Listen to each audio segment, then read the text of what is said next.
नमस्कार बच्चों, स्वागत है एक बार फिर आपका मैथ वाले गुरुजी चैनल पर। बच्चों, यदि आप श्रेष्ठ एग्ज़ाम की तैयारी कर रहे हैं या इसी प्रकार से किसी और भी प्रतियोगिता परीक्षा की तैयारी कर रहे हैं या आप कक्षा 8 में हैं और आपका साइंस विषय है बच्चों, साइंस सिलेबस है, तो आपको ये वीडियो ज़रूर देखना चाहिए और पूरा देखना चाहिए और अपने कॉपी पे नोट भी करना चाहिए बच्चों। क्योंकि देखो बच्चों, यहाँ पर मैंने जो क्वेश्चन लिया है, सभी क्वेश्चन बच्चों श्रेष्ठ एग्ज़ाम की दृष्टि से बेहद ही इम्पॉर्टेंट है। और कुछ क्वेश्चन ऐसे भी हैं जो बच्चों पिछले 2 सालों में 2022 और 2023 के सत्र में आया हुआ भी है बच्चों। तो इस वीडियो को पूरा देख के और अपने कॉपी पे नोट करना है और याद करना है बच्चों, ठीक है। तो चलिए आज का ये क्लास शुरू करते हैं। देखें बच्चों, यहाँ पर फर्स्ट क्वेश्चन है कि मिट्टी में पोषक स्तर को बनाए रखने के लिए मिलाया जाता है। तो ए ऑप्शन में है बीज, बी में है खाद, सी में है कीटनाशी और डी में है जल।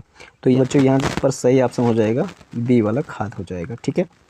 अगला क्वेश्चन देखें। फलीदार पौधों की फसल से भूमि में जिस तत्व की मात्रा बढ़ जाती है वह यहाँ पर बच्चों ए ऑप्शन में है पोटास, बी में है नाइट्रोजन, सी में है फास्फोरस और डी में है अमोनिया। तो यहाँ पर जो सही ऑप्शन है वो बच्चों बी वाला ऑप्शन सही है, नाइट्रोजन। अगला देखें।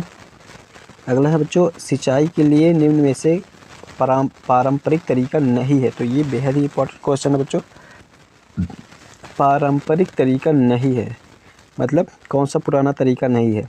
तो ये देखो, चेन पंप, ढेकली, ड्रिप तंत्र, राहट। तो ये सभी बच्चों यहाँ पर ड्रिप तंत्र जो है वो आधुनिक तरीका है सिंचाई करने का। तो ये वाला ऑप्शन सही हो जाएगा, ड्रिप तंत्र। चौथा नंबर क्वेश्चन देखें।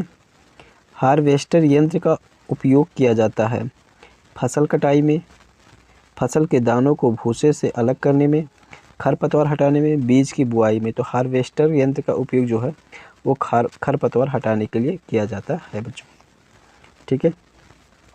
पांचवा देखिए। विभिन्न अंतराल पर खेत में जला देना कहलाता है।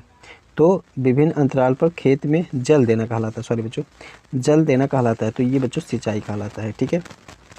अगला देखिए, खरपतवार का उदाहरण है। तो इसमें ऑप्शन दिया हुआ मसूर, घास, तीसी, जूट। ये सभी बच्चे जानते होंगे। तो ये बी वाला ऑप्शन हो जाएगा, जूट। उसके बाद देखिए, यहाँ पर मिलाने वाला क्वेश्चन है कुछ, जिसमें दिया हुआ है कि कॉलम ए और कॉलम बी को मिलान कीजिए। तो देखिए, खरीफ फसल यहाँ पर थोड़ा सा आगे पीछे हो गया, तो इसको मैनेज करिएगा। खरीफ फसल, रबी फसल, रासायनिक उर्वरक, कार्बनिक खाद, ठीक है। तो खरीफ फसल यहाँ पर देखिए, मैंने यहाँ पर इसका आंसर भी दिया हुआ है। खरीफ फसल कौन कौन सा हो जाएगा बच्चों? धान एवं मक्का। रबी फसल गेहूँ, चना, मटर। पूछ लिया जाता है कि रबी फसल है या रबी फसल की समयावधि क्या है, खरीफ फसल की समयावधि क्या है। तो ये सभी चीज़ें पूछ लिया जाता है बच्चों। तो अभी मैंने पीछे वीडियो बना के बताया है, पढ़ाया है पूरा इस चैप्टर को, तो आप लोग उस चैप्टर को भी देख लेंगे, ठीक है। देखिए यहाँ पर इसके बाद तीसरा यहाँ पर है यूरिया उर्वरक, यूरिया एवं सुपर फास्फेट, ये वाला हो जाएगा। कार्बनिक खाद, पशु अपशिष्ट, गोबर, मूत्र, ये हो जाएगा, ठीक है। अगला देखो, रेशेदार फसल है। तो रेशेदार फसल यहाँ पर कौन सा हो जाएगा? ये देखिए, कपास, ठीक है। ये बी वाला ऑप्शन सही हो जाएगा। अगला क्वेश्चन देखो, ग्रीष्मकालीन में लगाई जाने वाली फसल है। तो ग्रीष्मकालीन में यहाँ पर बच्चों ये जायद की फसल लगाई जाती है, ठीक है। रबी की फसल, खरीफ की फसल, रबी की फसल बच्चों यहाँ शीतकालीन में लगाए जाते हैं, अर्थात ठंडी के सीज़न में, और खरीफ फसल जो है वो वर्षा के ऋतु में लगाई जाती है। खरीफ फसल का उदाहरण है, तो इसमें बताइए कौन सा हो जाएगा बच्चों? तो यहाँ पर हो जाएगा खरीफ फसल का उदाहरण, खरीफ फसल का उदाहरण यहाँ पर बच्चों धान होना चाहिए था, ठीक है। निम्नलिखित में रबी फसल है। तो रबी फसल यहाँ पर हो जाएगा चना, तो ये वाला ऑप्शन सही हो जाएगा। बाजरा फसल है, तो बाजरा यहाँ पर हो जाएगा, बाजरा खरीफ की फसल है, तो ये हो जाएगा। उसके बाद जंतुओं द्वारा प्राप्त पदार्थ है। तो जंतुओं द्वारा यहाँ पर शहद प्राप्त होता है। वर्मी कंपोस्ट में क्या प्रयोग में आता है? तो ये केंचुआ को प्रयोग किया जाता है। विशाल जनसंख्या को भोजन प्रदान करने के लिए आवश्यक है। तो ये क्वेश्चन बच्चों यहाँ पर जो हमने लिखा हुआ इसको इम्पॉर्टेंट है ये बच्चों, ठीक है। ये तीनों ऑप्शन यहाँ पर है विशाल जनसंख्या को भोजन प्रदान करने के लिए आवश्यक है। तो ये चीज़ें, ये तीनों चीज़ आवश्यक है, यहाँ कोई ऑप्शन नहीं है बच्चों। ये वाला, ये वाला, ये वाला, ठीक है। रेगुलर प्रोडक्शन, नियमित उत्पादन, प्रॉपर मैनेजमेंट, उचित प्रबंध और डिस्ट्रीब्यूशन ऑफ फूड, भोजन का वितरण, ये सभी आवश्यक हैं।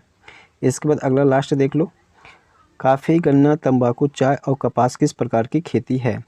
तो ये बच्चों बहुफसल विधि लिखा हुआ है, रोपण विधि, मिश्रित विधि और समोच्च विधि, समोच्च कृषि। तो यहाँ पर जो सही ऑप्शन है वो है बच्चों यहाँ पर रोपण विधि है, ये वाला ऑप्शन सही है, ठीक है। तो इस तरीके से आपने बच्चे इतने सारे क्वेश्चन देखा, उम्मीद करता हूँ आपको ज़रूर यहाँ पर पसंद आया होगा और ये सभी क्वेश्चन एग्ज़ाम की दृष्टि इम्पॉर्टेंट है।